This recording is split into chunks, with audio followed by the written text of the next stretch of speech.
Also, Hannibal Collins, very funny. Give it up for Hannibal right now. Come on, you can do it. There we go. All right, appreciate you guys coming out. Please do us a big favor. Very important. Keep those table conversations down to a minimum, strictly enforced. That way everybody around you can enjoy the show as well. Please be respectful of those around you. That includes the comedians.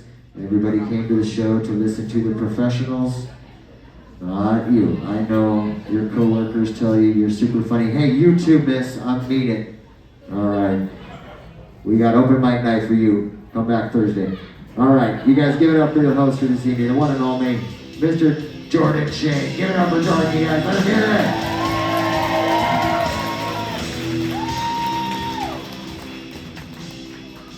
Thank you, and welcome to Laughs. You guys ready for a great show tonight? Yeah! I think we can do it a little bit better. Come on, you guys ready for a great show tonight? Yeah! Works every time. We got a great lineup, some hitters coming up. You guys are gonna laugh. I'm gonna laugh, which is good because I've had a tough week. I don't know about you guys, a little bit of a tough week. I know, I went to the doctor's office. I got an embarrassing diagnosis. Golfer's wrist.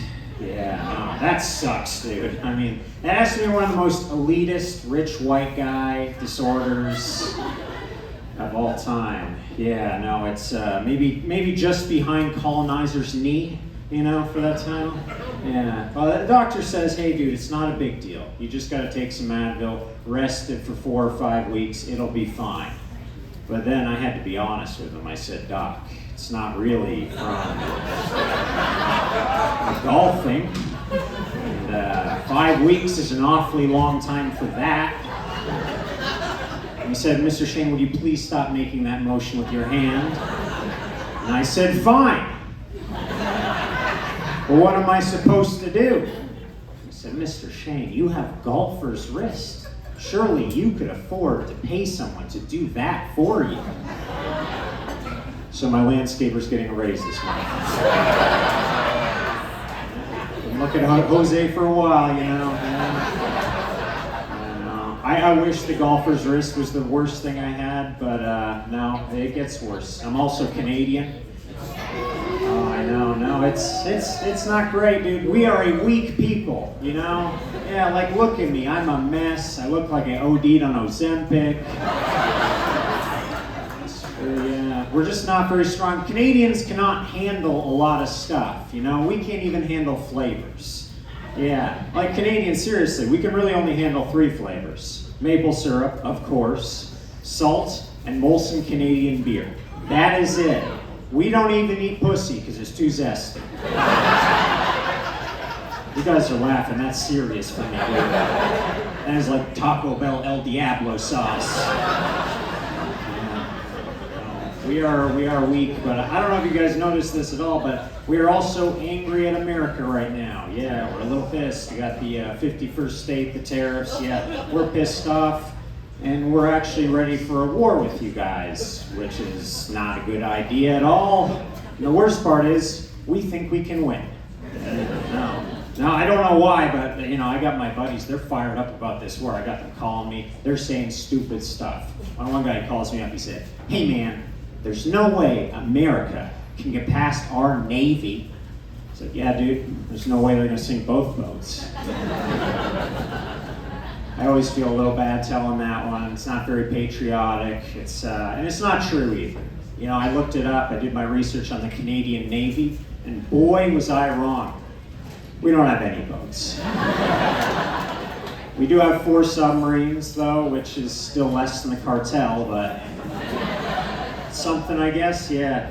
I have some French-Canadian friends, too, you know, from Quebec, you know, and their big thing is maple syrup, that maple syrup. It's their big business, it's their export. The world revolves around maple in Quebec. So when Adam, one of my French-Canadian friends, calls me about this war we're gonna have, yeah, he says, what war? Jordan, huh?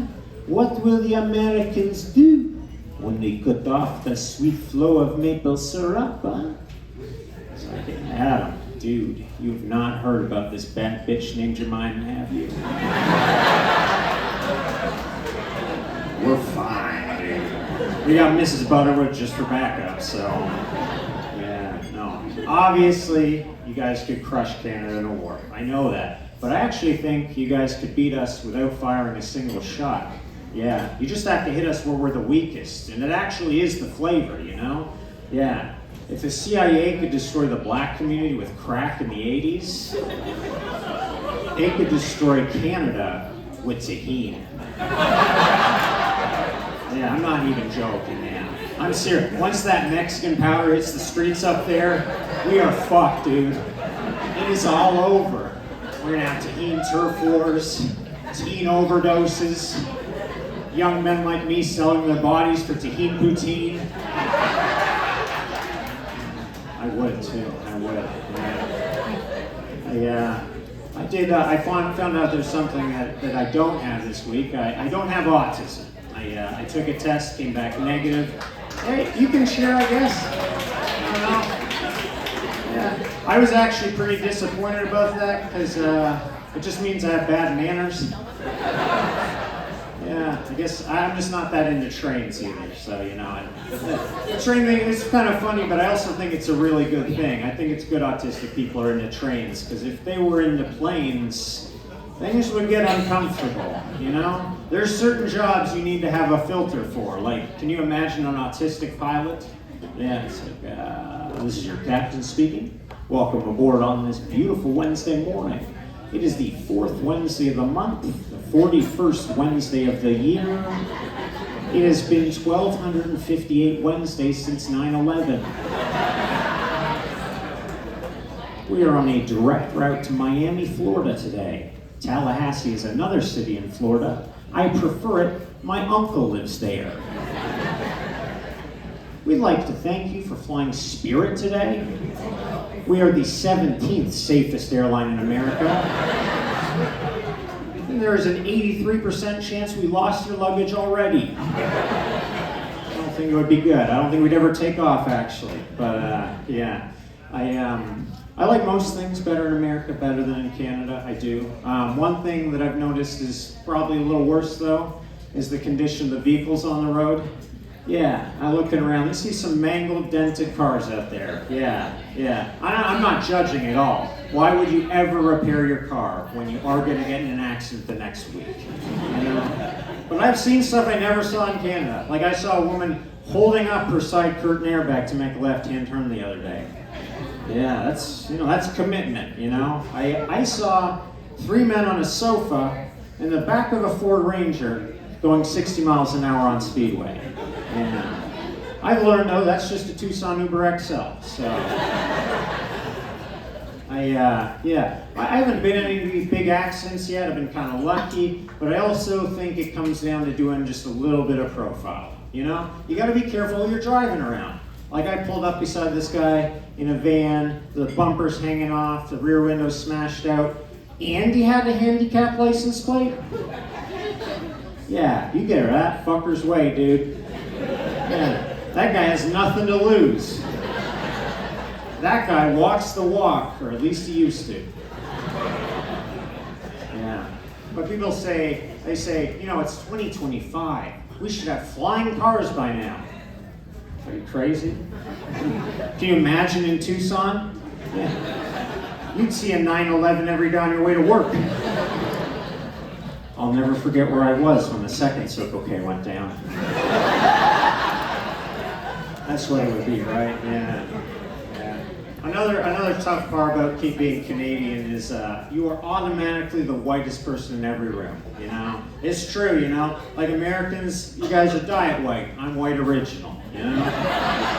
I'm not bragging. The Queen's white, if you will, you know? It's a problem. If you guys don't believe just how white I am, you will after this. I'm missing an HOA meeting for this show. Yeah, it's true. I wish I was joking. I am a proud-ish member of the Dorado Estates HOA board. Yeah. You guys can clap if you want. You know, I know it's a big deal. Yeah, you're not clapping. HOAs suck. No, it's a real big thing, though. It really is. Like, I won an election to get on the board. I won the election in a landslide over a 93-year-old named Cheryl. So that was a pretty big deal for me. You know what? Cheryl, she's a sore loser. Yeah? She died 3 weeks later. Learn to take an L, bitch. Jesus. They didn't laugh like that when I said it at the wake. I'll leave you guys with this one. You know, as a very white person, I notice the things that white people do. We do some silly stuff, you know, like, for example, we get very excited when we see Asian people eating at an Asian restaurant, you know? Yeah. You guys know. You guys, we get down, we whisper a little, we're like, this is gonna be good. It's authentic. Yeah. And, you know, I think that might be true. It might be true. I just think the same thing is not true about American restaurants. You know, I don't think you're ever gonna see an Asian family walk into an Applebee's, see a bunch of rednecks in NASCAR hats, lean down, this is gonna be good. Thanks so much, guys. I'm your host, Jordan Stan.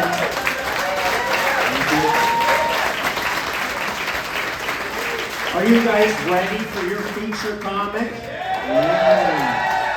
I love this guy. You guys are in for a treat. He's been a quarterfinalist on the World Series of Comedy. You can hear him on Sirius XM Radio. Give it up for Hannibal Callan.